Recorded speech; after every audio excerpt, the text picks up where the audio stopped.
Hello అండి. ఒక మంచి అరేబియా కథను విందాం. ఒకప్పుడు ఇరాక్ దేశంలోని ఒక ప్రాంతంలో ఒక చిన్న రాజ్యం ఉండేది. ఆ రాజ్యానికి రాజు ఒక యువకుడు. అతడికి తన రాజ్యంలో బిచ్చగాళ్లే లేకుండా చెయ్యాలన్న ఒక మంచి ఆలోచన కలిగింది. వెంటనే తన వద్ద పనిచేసే కొంతమంది ఉద్యోగులను పిలిపించి అన్ని ప్రాంతాలకు పంపించాడు. రాజు ఆజ్ఞ ప్రకారం వాళ్ళు చెయ్యవలసిన పని, శక్తి ఉండి పని చేయగలిగిన వాళ్లకు ఏదో ఒక ఉద్యోగాన్ని చూపించాలి. అటుపై పని చేయలేని ముసలి వాళ్లకు, అంగవైకల్యం ఉన్న వాళ్ళందరికీ ఒక సత్రాన్ని ఏర్పాటు చేసి అక్కడ ఉచితంగా వాళ్లకు భోజన సౌకర్యాలను కల్పించాలి. రాజు ఆజ్ఞ ప్రకారం అతడు అనుకున్నట్లే ఉద్యోగులందరూ ఆ పనిని చేసి వచ్చారు. అయితే రాజు ఇంత మంచి ఏర్పాట్లు చేసినా కూడా సత్రాల నుండి కొంతమంది పారిపోయి బిచ్చమెత్తడం ప్రారంభించారు. ఇది చూసిన రాజుకు ఎక్కడ లేని కోపం వచ్చి, ఇక మీదట ఎవరైతే బిచ్చగాళ్లకు ధర్మం చేస్తారో చేసిన వాళ్ల చేతుల్లో ఒక చెయ్యి నరకబడుతుంది అని చాటింపు వేయిస్తాడు. ఇలా ఉండగా ఒకసారి తన మేనమామను చూడడానికి పొరుగు రాజ్యానికి వెళ్లిన రాజు చెల్లెలు తన ఇద్దరి చెలికత్తెలతో తిరిగి వస్తూ ఉంటుంది.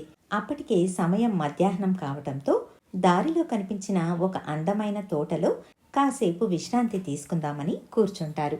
ఎలాగూ భోజనం వేళ కావడంతో రాజు చెల్లెలు తన చెలికత్తెలకు ఇద్దరికి 2 రొట్టెలు ఇస్తుంది. ఇద్దరిలో ఒక చెలికత్తె నీళ్లు వెతకడానికి వెళుతుంది. అలా వెళుతున్న తనకు చెట్టు కింద పడి ఉన్న ఒక ముసలివాడు కనిపిస్తాడు. నీరసంతో లేవలేని పరిస్థితిలో ఉంటాడు. చెలికత్తె అతడి వద్దకు వెళ్ళి, ఎందుకలా పడి ఉన్నావు అని అడుగుతుంది. దానికి ఆ ముసలివాడు ఆయాసంతో, తల్లి, నేను తీర్థయాత్రలకని బయలుదేరిన వాణ్ణి. కొంతమంది దొంగలు నా దగ్గర ఉన్నదంతా దోచుకున్నారు. అది చాలదన్నట్టు జ్వరం బారిన పడ్డాను. కాస్త కోలుకున్నాను, కాని ఆకలి ప్రాణాన్ని తీసేటట్టు ఉంది అని అంటాడు. చెలికత్తెకు ముసలివాడి మీద జాలి కలిగి తన దగ్గరున్న 2 రొట్టెలు తీసుకెళ్లి అతడికి ఇవ్వబోతుంది. ఇంతలో వెనక నుంచి రాజు చెల్లెలు కోపంతో అరిచింది. ఆ అరుపుకి బెదిరిపోయిన చెలికత్తె వెనక్కి తిరిగి చూసింది.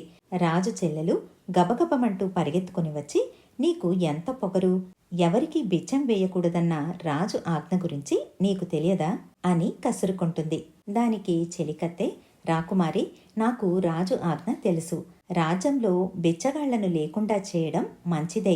దొంగలు, సోమరిపోతులకు అది వర్తిస్తుంది. కాని ఇతడు బిచ్చగాడు కాదు. తీర్థయాత్రలకని బయలుదేరి దొంగల బారిన పడ్డవాడు. ఆకలితో అలమటిస్తున్నాడు అంటూ రొట్టెలను ముసలివాడి చేతికి ఇచ్చింది. ఏదో ఒక కుంటి సాకు చెప్పి రాజు ఆజ్ఞను, నా ఆజ్ఞను కూడా ధిక్కరిస్తున్నావు అని చెప్పి రాజభవనంకేసి వెళ్ళిపోతుంది. ఆమె వెనకే తన చెలికత్తెలు కూడా వెళతారు. రాజు చెల్లెలు రాజభవనానికి చేరుకుని అన్నతో జరిగిందంతా చెబుతుంది. రాజు కోపంతో ఆజ్ఞను మీరినందుకు ఆ చెలికత్తె చేతిని ఖండించండి అని ఆమెను భటులకు అప్పగిస్తాడు. వాళ్ళు ఆమెను తీసుకెళ్లి తన ఒక చెయ్యిని నరికేస్తారు. భటులు చెలికత్తెను తీసుకెళ్లేటప్పుడు రాజు ఆమెను చూస్తాడు. ఆమె అందం, నిర్భయత్వం, ప్రశాంతత అతన్ని బాగా ఆకర్షిస్తుంది. ఆమెను శిక్షించకపోతే రాజు పక్షపాతం చూపిస్తున్నాడని నలుగురు అనుకోవచ్చు. ఆ భయంతో తన ఆజ్ఞను అతడు ఉపసంహరించుకోలేకపోయాడు.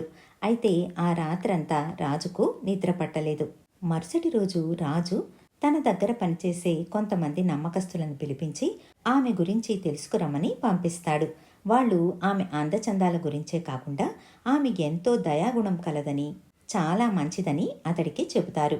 వెంటనే రాజు ఒక నిర్ణయానికి వచ్చి వారం తిరగకుండానే చెయ్యిని పోగొట్టుకున్న ఆ చెలికత్తెను వివాహం చేసుకుంటాడు.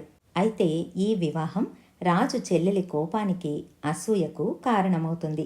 పెళ్లి తరువాత కూడా చెలికత్తె రాజు చెల్లెలిపైన పగ సాధించాలని అనుకోలేదు.